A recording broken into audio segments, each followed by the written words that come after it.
Oke ya, katanya Armstrong, whatever conclusion we reach about the reality of God, the history of this idea must tell us something important about the human mind and the nature of our aspiration.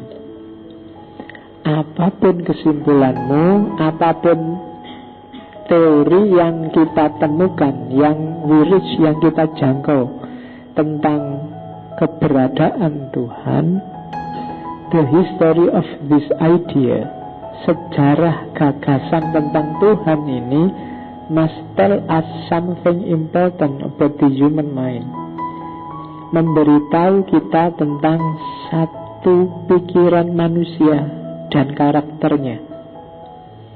Jadi sejarah Tuhan itu hakikatnya adalah sejarah perkembangan manusia itu sendiri. Jadi historisitas Tuhan itu hakikatnya adalah historisitas perkembangan manusia itu sendiri. Kalau kepingin ngerti sejarahnya, kebertuhanannya Islam Indonesia, pelajarilah Tuhannya orang Islam Indonesia, bagaimana evolusi gagasan tentang Tuhan di Indonesia. Itulah sejarah pikirannya manusia Indonesia. Tuhan dipersepsikan sebagai A, sebagai B, sebagai C. Di balik itu ada timbunan sejarah yang bisa kamu bongkar. Ya kayak tadi loh, ternyata Tuhan yang punya kaisar langit, yang punya anak banyak, punya dewa kecil-kecil banyak, itu imbas dari sistem kerajaan. Tuhan yang dideskripsikan oleh mahasiswa filsafat, Tuhan yang serba santai, di balik itu ada cara berpikir santai para mahasiswa filsafat. Tuhan yang serba kaku, serba ngamuan dari mahasiswa hukum, dari mahasiswa syariah, di balik itu ada cara berpikir hukum mahasiswa syariah.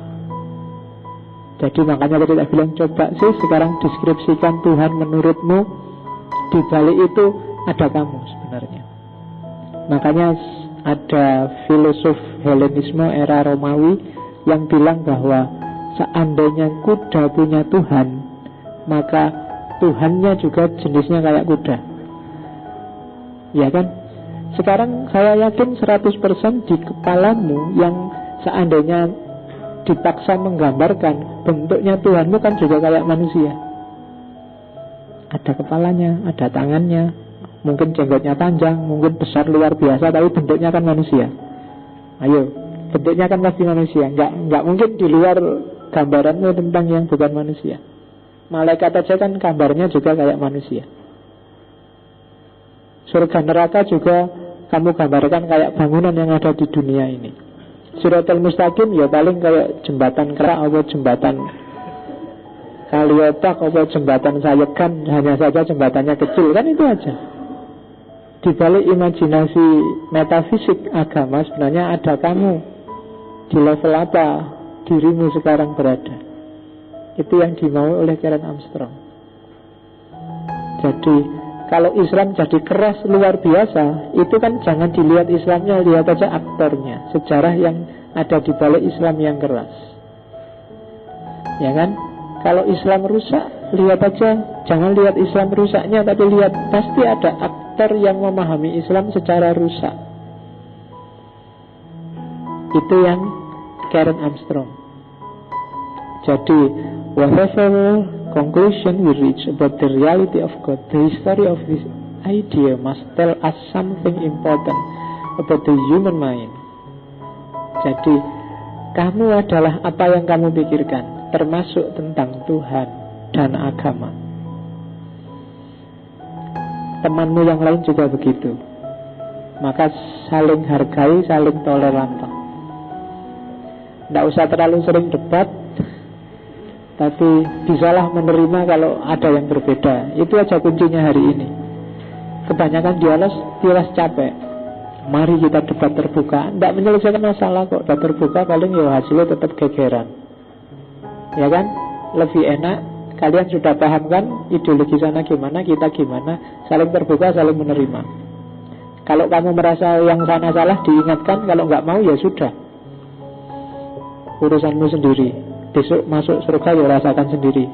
Kalau saya yang keliru, saya masuk neraka, semoga diampuni. Ya tidak enak lah masuk neraka. Ya kalau besok masuk neraka semua sih kan nggak sempat ngurusi yang lain.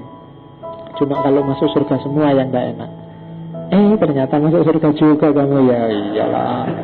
Gitu aja kok dulu ngototnya minta ampun, biasa aja. Ternyata bareng lagi di sini gitu. Ya, cuma tidak ada siaran langsung sepak bola besok di surga. Pemainnya ada di neraka semua. Jadi, lihat di neraka itu rame, nanti ada box office, ada HBO, ada di sana semua. Di surga kamu pertunjukannya ya paling Haddad Alwi, kemudian ya kan yang ada di sana itu, kamu jangan nyari yang neko-neko. Iya, lagunya ya gitu-gitu lah, paling nasyid, terus Hiro'ah, ya gitu-gitu. Kamu tidak akan nemu Britney Spears, nggak akan nemu. Oke. The only way to show a true respect for God is to act morally while ignoring God's existence. Satu-satunya jalan untuk menunjukkan bahwa kita menghargai Tuhan adalah berperilakulah secara moral dan gak usah terlalu sibuk dengan eksistensinya Tuhan. Biarlah Tuhan ada dan tetap ada, tidak usah terlalu panjang dibahas, tapi kamu jadilah manusia yang bermoral.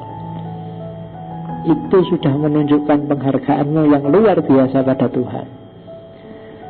Ya kan, Tuhan tidak terlalu bangga kamu tiap hari bahas dia, tapi Tuhan bangga padamu kalau kamu jadi manusia yang baik dan bermoral. Itu maunya Karen Armstrong. Jadi the only way to show a true respect for God is to act morally while ignoring God's existence. Makanya filsafat ketuhanan hari ini kita akhiri, karena jangan dibahas banyak-banyak deh. Cukup kamu aja jadi manusia yang bermoral, yang baik. Itu katanya Karen Armstrong. Kenapa sih? Karena ternyata yang bulat belajar filsafat ketuhanan itu tidak simpel. Kenapa kok tidak simpel? Karena kalau katanya Einstein, kenapa filsafat ketuhanan itu tidak simpel? Karena kita tidak paham. Apapun kok rasanya bulat atau ruwet, itu bukan karena sesuatunya yang ruwet, tapi karena kita yang tidak paham. Jadi jangan disalahkan objeknya, salahkan dirimu yang tidak paham. Jadi katanya Einstein begitu. Jadi whatever is not simple, it means that you are not understand. Kok kamu belajar filsafat, Pak, filsafat itu jelimet bulat. Bukan filsafatnya yang jelimet bulat, kamunya yang tidak paham. Kan cuma itu. Buktinya orang lain bisa memahami filsafat.